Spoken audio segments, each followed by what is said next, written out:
Hello everyone, welcome to my YouTube channel just an effort. आज हमारा topic है tense. और जैसे कि टेंस ग्रामर का बहुत ही बेसिक टॉपिक है। नॉर्मली हम सुनते हैं, आप सभी ने सुना है कि अगर टेंस नहीं आएगा तो इंग्लिश नहीं आएगी, है ना। बट ये सच नहीं है। ऐसा नहीं है कि इंग्लिश नहीं आएगी। हाँ, ये आप कह सकते हैं कि प्रॉपर इंग्लिश नहीं आएगी, है ना। जैसे जब तक हम लोग घर में होते हैं तो ऐसा थोड़ी है कि मान लो हमारी मदर टंग हिंदी है तो स्कूल आने से पहले भी तो हम हिंदी बोलते हैं। ऐसा थोड़ी कि हमें हिंदी नहीं आती है तब भी हमें हिंदी आ रही होती है। लेकिन स्कूल में आने के बाद हम उसका जो एग्जैक्टली सही तरीके से उसको कैसे यूज करते हैं या उसकी जो व्याकरण है ना उसको हम समझते हैं। ऐसे ही है। ऐसा नहीं है कि टेंस के बिना इंग्लिश नहीं आएगी, लेकिन अगर आपको इंग्लिश को सही सही जानना है तो उसके लिए टेंस आना जरूरी है। ठीक है बेटा। सो हम स्टार्ट करते हैं। देखिए टेंस क्या होता है एक्चुअली। टेंस मीन्स टाइम, है ना। टाइम कौन सा? जो भी एक्शन हो रहा है, जो भी बात, एक्शन क्या है एक्चुअली, जो भी हम बात बोल रहे हैं, जो भी हम डायलॉग बोल रहे हैं, कुछ भी, तो वो किस टाइम में बोला जा रहा है, ये रिप्रेजेंट करते हैं टेंस। ओके। अभी मैं आपको थोड़ा सा याद रखने के लिए आपको एक बार बता दूं। आप ये मान के चलिए कि टेंस कोई एक पर्सन है, कोई भी, है ना। जैसे मान लो हमारे दादाजी होते हैं, ऐसे कोई एक बुजुर्ग आदमी है, उसके 3 बच्चे हैं। एक पहले लड़के का नाम उसने रखा मान लो प्रेजेंट टेंस, गॉट इट। दूसरे लड़के का नाम रखा पास्ट टेंस, और तीसरा लड़का हुआ उसका नाम क्या रखा? फ्यूचर टेंस, है ना बेटा। 3 बच्चे हुए, प्रेजेंट, पास्ट एंड फ्यूचर। अभी इन तीनों के आगे हो गए लगा लो आप 4 लड़के, और प्रॉब्लम ये हो गई कि चारों बच्चों के नाम तीनों भाइयों ने सेम रखे। ठीक है। मीन्स जैसे कि प्रेजेंट का जो फर्स्ट बच्चा हुआ उसने उसका नाम मान लो इंडेफिनेट रखा, तो पास्ट ने भी अपने पहले का नाम इंडेफिनेट रखा, और ऐसे ही फ्यूचर ने भी पहले का नाम इंडेफिनेट रखा। ठीक है बेटा। सेकंड का फिर कॉन्टिन्यूस रखा, थर्ड का परफेक्ट रखा, और फोर्थ का परफेक्ट कॉन्टिन्यूस, मीन्स इन दोनों को मिला के तीसरे का नाम रखा। तो ऐसे ही प्रेजेंट के भी और पास्ट के भी और फ्यूचर के भी तीनों ही टेंसेस के जो आगे 4 पार्ट्स हैं वो क्या हैं? सेम नाम से है। बस हम बोलेंगे कैसे? जैसे ये है present indefinite, present continuous, present perfect, present perfect continuous. Okay. ऐसे ही पास्ट में है past indefinite, past continuous, got it. इस तरह से इनके नाम जो है वो हम रखते हैं। और आज हम करने वाले हैं हमारा बिल्कुल फर्स्ट टेंस। कौन सा है? प्रेजेंट का इंडेफिनिट टेंस, जो कि बहुत ही बेसिक है और बहुत इजी है। So let's start. Okay, present indefinite tense का यूज हम कब करते हैं, किस सिचुएशन में होता है? सबसे पहले तो आप ये चीज क्लियर कर लो कि प्रेजेंट इंडेफिनिट टेंस का मीनिंग होता है first form of the verb. Means इस टेंस में आप हमेशा वर्ब की फर्स्ट फॉर्म यूज करेंगे। ठीक है। और कभी कभी नहीं, डिपेंड करता है हमारे सब्जेक्ट के ऊपर। या तो हम वर्ब की फर्स्ट फॉर्म यूज करेंगे या फिर हम यूज करेंगे वर्ब की फर्स्ट फॉर्म के साथ एस और ईएस प्लस करके। जैसे कि मान लो हमारी वर्ब है गो, तो उसके साथ एस या ईएस हम प्लस करते हैं तो क्या बन जाएगा? गोज। अगर वर्ब है प्ले तो प्लेज। ठीक है बेटा। और ये लेक्चर हम पहले कर भी चुके हैं, आप नीचे डिस्क्रिप्शन में देख भी सकते हो। तो भी फर्स्ट फॉर्म किसके साथ यूज करेंगे? जब हमारा सब्जेक्ट क्या होगा? प्लूरल होगा। प्लूरल मतलब जो भी सेंटेंस है उसमें जो बंदा बोल रहा है, जो काम हो रहा है, वो अगर एक से ज्यादा है, या फिर आई को भी हम यहां पर प्लूरल में ही काउंट करते हैं। ठीक है। जैसे आई है या यू है और वी है या फिर दे, है ना। ये सब क्या है? जिससे कि प्लूरल है, बहुत सारे लोगों के लिए वर्ड यूज होते हैं। और सिंगल सब्जेक्ट कौन से होते हैं? सिंगुलर ही, शी, इट, कोई नेम हो सकता है ना, इस तरह से। तो बेटा अगर ये जो सिंगल वाले हैं ये होंगे तो हमारी वर्ब के साथ हमें एस लगाना है, और अगर ये प्लूरल वाले सब्जेक्ट होंगे तो हमें वर्ब के साथ एस नहीं लगाना है। ठीक है, बस यही इसका रूल है। अब हम देखेंगे कि सब्जेक्ट तो ठीक है, ये तो हमने लगा लिया कि फर्स्ट फॉर्म के साथ एस लगेगा या नहीं लगेगा, बस दो ही केस बनेंगे। लेकिन पता कैसे चलेगा कि ये फर्स्ट फॉर्म वाला सेंटेंस है, ये हम कैसे आइडेंटिफाई करेंगे?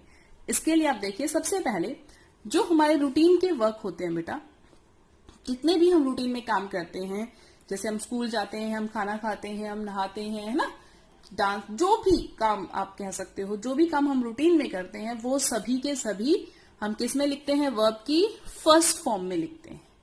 ठीक है, जैसे ये सेंटेंस देखो, he goes to school daily, वो हर रोज स्कूल जाता है, तो ये रूटीन का काम है उसका, है ना। तो फिर हमें क्या लगाना है? देखो ये हमारी वर्ब है गोज, है ना, गो वर्ब है, और ये ईएस क्यों लगा है इसके साथ? क्योंकि हमारा जो सब्जेक्ट था वो क्या है बेटा? सिंगुलर है, अकेला है, तो इसकी वर्ब को एस का सहारा चाहिए। Got it?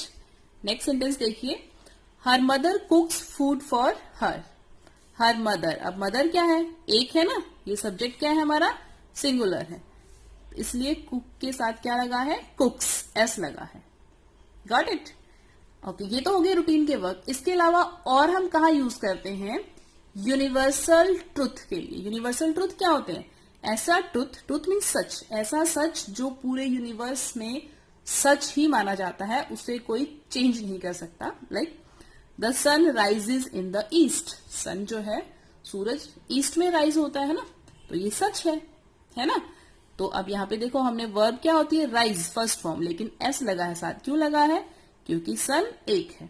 यहाँ पर अगर सन्स, मान लो बहुत सारे तारे हैं या ऐसे कुछ हो बहुत सारे, तो फिर ये राइज हो जाता, एस नहीं लगता। ठीक है, नेक्स्ट सेंटेंस देखो, लाइक फॉर्चून। फॉर्चून क्या होता है? किस्मत। Favours the brave. फेवर करना मतलब पक्ष लेना किसी का, ब्रेव लोग, बहादुर लोग। तो किस्मत जो है वो हमेशा ब्रेव लोगों का फेवर करती है, उनका साथ देती है। तो ये देखो, फेवर हमारी फर्स्ट फॉर्म है, एस लगा है साथ में, क्योंकि फॉर्चून भाग्य, किस्मत वो एक है, उसे हम प्लूरल में काउंट नहीं कर सकते। इससे नेक्स्ट देखो बेटा, और कहाँ यूज होता है? Habitual action. हैबिचुअल मतलब जो आपकी हैबिट होती है, उसको शो करने के लिए भी हम हमेशा वर्ब की फर्स्ट फॉर्म यूज करते हैं। जैसे कि आपको हैबिट है सुबह जल्दी उठने की, मान लो, है ना, like he gets up early in the morning, वो सुबह जल्दी उठता है, ये उसकी आदत है। तो उसकी हैबिट को शो करने के लिए हमने क्या यूज की? गेट, फर्स्ट फॉर्म है, एस लगा है साथ में, क्योंकि यहाँ पर ही जो है वो सिंगुलर है। सपोज करो, मान लो यहाँ पर मैं ही की बजाय बेटा दे लिख देती, है ना, दे होता ही की बजाय, तो फिर ये जो गेट्स है, इसकी जगह क्या लिखते हैं हम? गेट। Got it? एस नहीं लगाते फिर, बस बाकी एज इट इज रहता, इतना ही चेंज हमें करना है। नेक्स्ट सेंटेंस देखो, Mohan goes for a long walk. अब ये उसकी आदत है, वो घूमने जाता है, हर रोज जाता है, रूटीन में जाता है, इसलिए हमने क्या लगाया है? फर्स्ट फॉर्म, और मोहन जो है वो सिंगल है, इसलिए एस का भी यूज। Got it? और हम कहा यूज कर सकते हैं प्रेजेंट इंडेफिनिट टेंस का, या वर्ब की फर्स्ट फॉर्म आप कह सकते हैं, इन डिस्क्राइबिंग रनिंग कमेंट्री। क्रिकेट के मैचेस देखते हैं ना, कमेंट्री हो रही होती है साथ में, अभी सचिन ने स्ट्राइक किया, ये वो, है ना, वो सब। तो वो सारी कमेंट्री जो होती है बेटा, वो किस में लिखी जाती है? फर्स्ट फॉर्म के साथ, या इंडेफिनिट टेंस में आप कह सकते हैं, लिख सकते हैं। लाइक सेंटेंस देखिए, Ram passes the ball to Rohit and he hits into the goal. तो देखो, पासेस फर्स्ट फॉर्म के साथ एस है ना, और हिट्स फर्स्ट फॉर्म के साथ एस। तो ऐसे जो कमेंट्री होती है वो भी हमेशा फर्स्ट फॉर्म में लिखी जाती है। एक एग्जाम्पल और देखो, Rohit balls a beautiful delivery. Rohit ने बहुत अच्छी बॉलिंग की। सचिन, तो इस सेंटेंस में देखो बॉल एस लगा है ना, बॉल मतलब ये वो वाली बॉल नहीं है, ये बॉलिंग करने वाली बॉल है, वर्ब है ये। ओके, नेक्स्ट सेंटेंस देखो, Sachin just taps the ball and takes a single. Sachin ने जस्ट बॉल को टैप किया, टैप किया मतलब हल्के से बैट से स्ट्राइक किया, और फिर उसने क्या किया? Takes a single, single run लिया। तो देखो यहाँ पे टैप करना, ये हमारी फर्स्ट फॉर्म है वर्ब की, और टेक भी फर्स्ट फॉर्म है, तो दोनों के साथ एस लगा है, क्योंकि सचिन सिंगल है। ठीक है बच्चे, नेक्स्ट देखिए, last historical present. Historical present कौन सा होता है? मीन्स कुछ ऐसी बातें जो हुई तो हिस्ट्री में थी, पुराने टाइम की बातें हैं, लेकिन हम उन्हें प्रेजेंट की सेंस में बोलते हैं, तो ऐसे में भी वर्ब की फर्स्ट फॉर्म यूज होती है। जैसे कि मैं आपको कहूं, मान लो आप किसी स्टोरी को ऐसे सुनाओ, बजाय ये कहने की कि एक किसान था, उसके 4 बेटे थे, आप ऐसे बोलो एक किसान होता है, उसके 4 बेटे होते हैं।